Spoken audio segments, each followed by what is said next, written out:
Welcome everyone. Welcome back to our channel. So, wherein we are continuing with the series. In the first 4 5 videos, we discussed about the types of the markets, then technical and fundamental analysis, mathematical analysis, derivatives.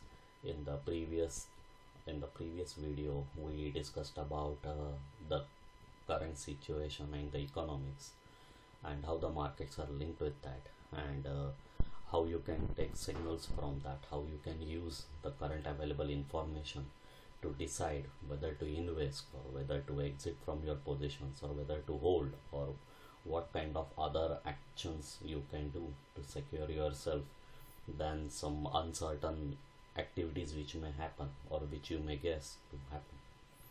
So with this, let's go with the next video. Herein I'm going to talk about the indexes, the various types of indexes that are available in the National Stock Exchange. Often I was asked the query that the market goes very high, but the stocks or the companies I have chosen, I have bought, they do not move much. Why does that happen? What is wrong I am doing? Why the normal market goes up and the normal people, they earn a handsome benefit with the moving market, and I do not see any benefit? So some investors, they feel depressed. So let's talk about today one part of this factor. There are more parts related to this, but today we will discuss about the one which is a direct connection, that is called index.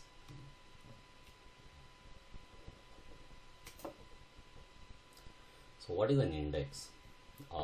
In simple terms, any index is a weighted average of the top 50, say Nifty 50 or BSE 30, or a sectoral or thematic index, or whatever you can choose. So how is the index value calculated? So it is a market capitalization, which is outstanding shares multiplied by the price, and the free float market capitalization, which is shares outstanding multiplied by the price multiplied by the IWF. This is the system. This is the system, or this is the calculation which is explained by National Stock Exchange in their documentation, how the index is calculated. So I'm just repeating. This information is exactly as presented in there. In reality, what we are doing is we are trying to understand the which part of the index has moved, which part of the index is a heavyweight into the index, and that's how we make a decision. So in short, the index is a weighted average wherein price into trading price of the first stock multiplied by its volume or outstanding shares plus price of the second stock multiplied by its outstanding shares, n times divided by summation of the price or summation of the total traded volume. So that is a simplest explanation I can give. Now here the crux is the shares outstanding. How can you find out the shares outstanding? For that you need to dig a little more. You have to take help of some apps or maybe some internet search to find out what is the outstanding shares of each and every company. Remember, every company does not have the same amount of shares outstanding. I can give you just an example. I'm creating an example. I do not have a perfect data. I'm just making guess right now. So for example, MRF is the most valued. MRF is the costliest stock right now in the index, who is trading somewhere about 58, 59,000, probably maybe 70,000. So it may be having number of outstanding shares less than a crore. I'm just guessing a number. I'm not sure about that. But what common sense tells me is that if there is a lot of supply, the prices are down. So surely, if MRF is so costly, that means the supply is very less. Okay. On the other hand, once I checked that the TCS has somewhere about 164 crore outstanding shares which are ready to trade. or yeah, which can be sold into the market or bought into the market.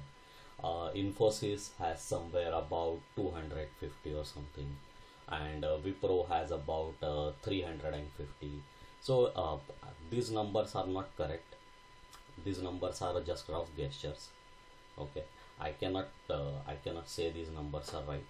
I haven't checked. I'm just guessing these numbers on the top. Why I'm doing this? I can do this. I'm doing this with a simple logic that TCS is somewhere is at 3,000 plus share price. Infosys is at about half of it, so somewhere about 1,600, 1,700, and Wipro is half of Infosys, which is 680 to 700. So what I did is I just picked a number for TCS, which was completely imagination. It is not truth. And then I just made a gesture. I just multiplied for Infosys, made it double, and then made it double for the Wipro. Simple.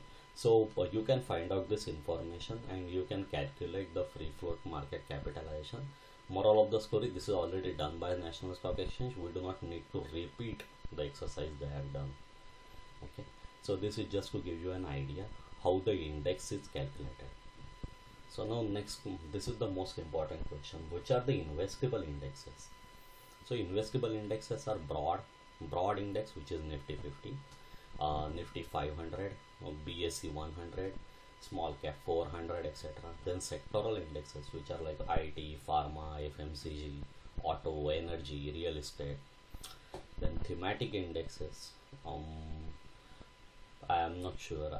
We can see into this website and make out on our own what is in it.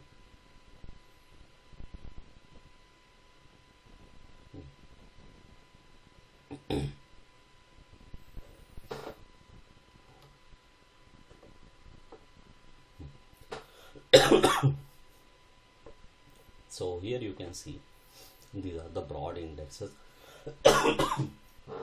listed: Nifty 50, 100, 200, 500, Nifty 500.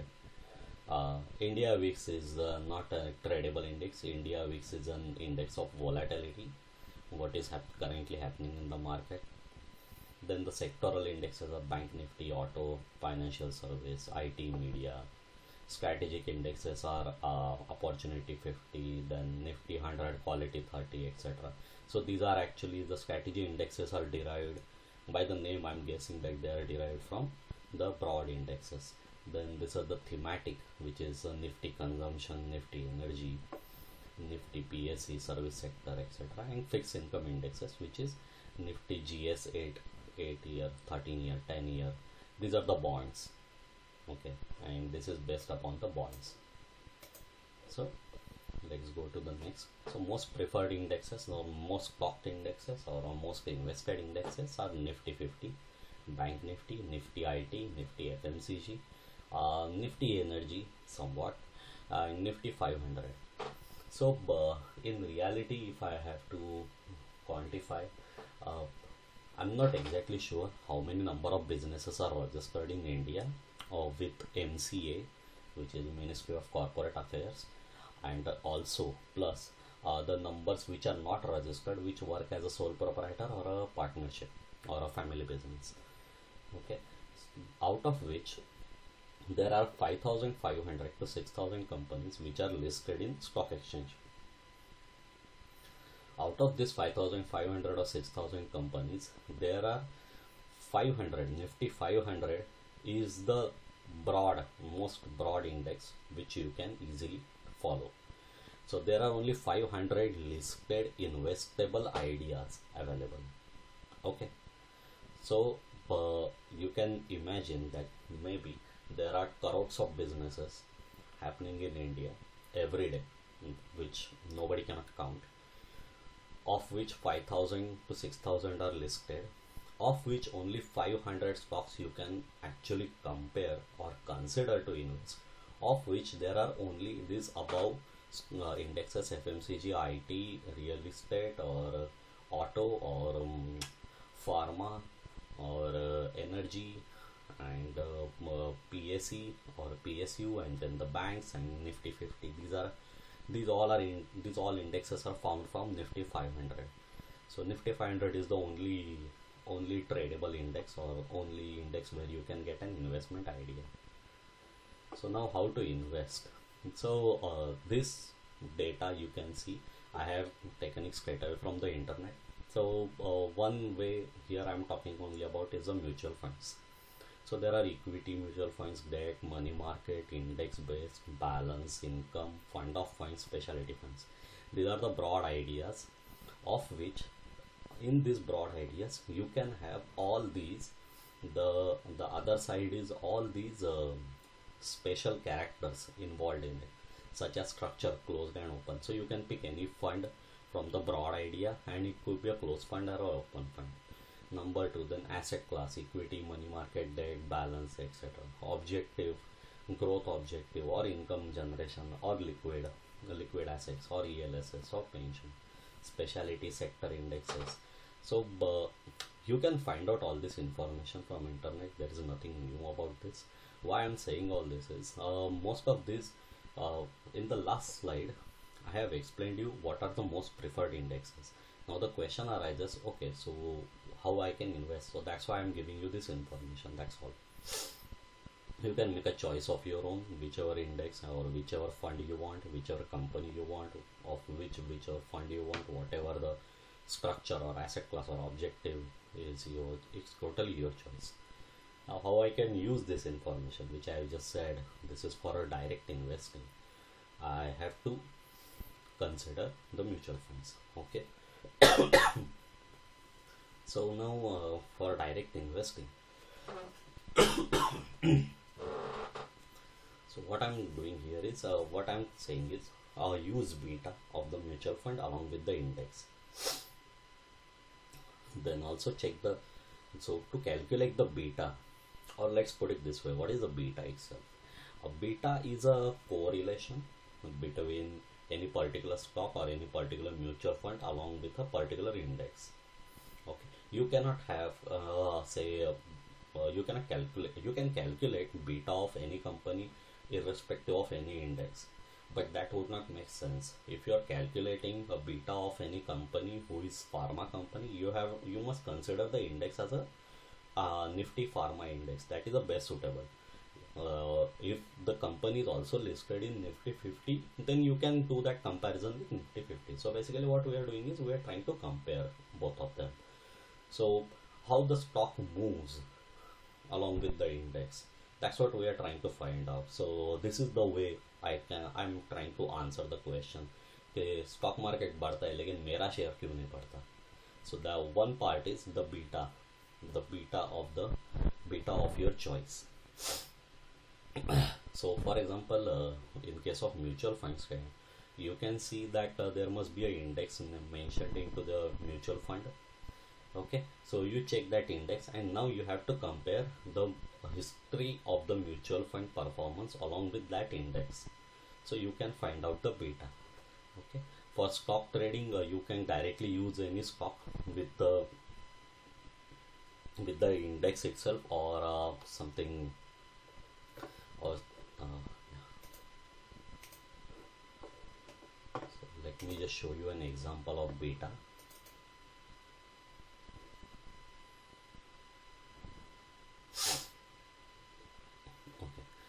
This is, I have downloaded directly from the internet. This is not my Excel sheet. I'm not guaranteeing anything in here. I'm just trying to show you an example. So here what we have done is we have plotted the stock prices and the FTSE. So this is actually calculated for British Petroleum against the British index, which is FTSE 100 or something. So he has plotted for somewhere from 2011 to, yeah, for 1 year or 2 year or wow, whatever. And then what he has done is he has calculated returns, which is the difference between yesterday and today. Same for the FTSE. And then he has done the covariance of both these returns divided by the variance of the index. Okay, and he came out with a beta of 29%.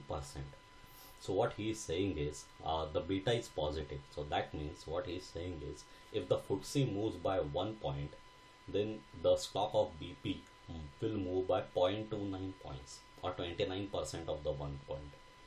If the FTSE goes negative by 1 point, then the beta or the stock would go by minus 0.29. So that's what he is trying to make out. He is trying to make a gesture that what is going to happen in the future. That's why we are calculating beta. Now the deal is this beta is a statistical calculation. So in statistics, when you add more and more data, the answers are more and more refined. Okay, if you take 3 months of data, then you may see a beta very high. If you take 3 years of data, then it may be comparatively less. If you take 10 years data, it will be very less. Or if you and so on and so forth. So it changes with your number of details in it. There are some companies in Nifty who has a beta of 1. There are some companies in Nifty who has a beta of 1.5 or something. There are some companies who has a beta of 0.5. So what does it mean? The companies who has a beta of 1 in Nifty or any index, that means they are moving along with the index. The companies who has a beta of less than 1, that means these companies are so strong and they are so chosen by the investors that the trading happens very less. So whatever happens into the index, any change, these companies hardly show any change accordingly. If the people are selling, if the index is going negative, index is losing, say index drop by 200%, then these companies may not move by 200 points or something. They may hardly move. There are some companies who has a beta of 1.5 than the index. That means if the index grows by 1 point, they will grow by 1.5. If the index loses by 1 point, they will lose 1.5 times. So whenever you pick any stock, whenever you do a fundamental analysis, a technical analysis, and you recognize the price you want to invest into it, you should also check what is the beta of that stock, just for the information.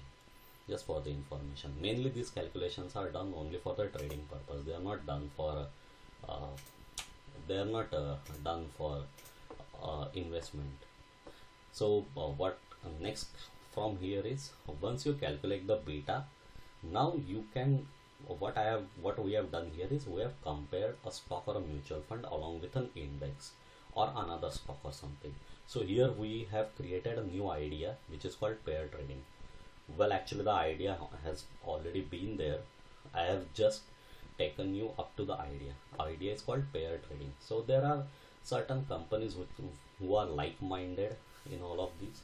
So for example, let's take an example. I will show you some simple pairs. So simple pairs are like Ambuja and ACC. So Ambuja and ACC are a single company. So what happens is there are one board only, just two different stocks from the same board. So any change in ACC, if the ACC is losing shine to the index, so then is Ambuja is gaining or is it losing? So you can make a guess on that. So here it is. What I have done here is I have plotted. Yeah. So what I have done is I have plotted the details here for the date. Then this is the stock price of Ambuja. This was the close. Then yesterday, whether it closed positive or negative. Then this is positive or negative. What is the spread in between both of them, in between Ambuja and ACC? And then what is the differential? So the differential is ACC minus Ambuja. So that means directly negating the stock price of one and another. Then finding out the ratio in between both of them, and then some more calculations such as density curve and so. So what is most important in here is yes, the most important part here is this. So what I'm trying to say here is that the percentage what I'm trying to say is the mean of the spread and the differential and the ratio in between these two stock is these bold letters. Okay, so anytime when the stock prices or the spread or the differential or the ratio moves away from these means, it is a trading opportunity. So what we have done is we have put in statistical context such as 1 SD or minus 1 SD, minus 2 or plus 2 and plus 3 and minus 3 SD. Okay, so I will just show you a simple chart somewhere here. Anyways, I could not find any. So here I just made a simple idea that ACC and Ambuja, A and B, so initiate the trade when they are at plus 2 standard deviation plus or minus. Stop loss is the third standard deviation, target is the 1 standard deviation. So what I mean is, whenever I see the spread, the differential and the ratio are trading in plus 2 or minus 2, I will initiate a trade. If it is a plus 2, I will purchase one stock and sell another one.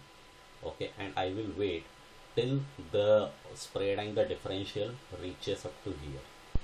So I will either gain from the one which I have purchased, or I will lose, or I will gain from the one I have shorted.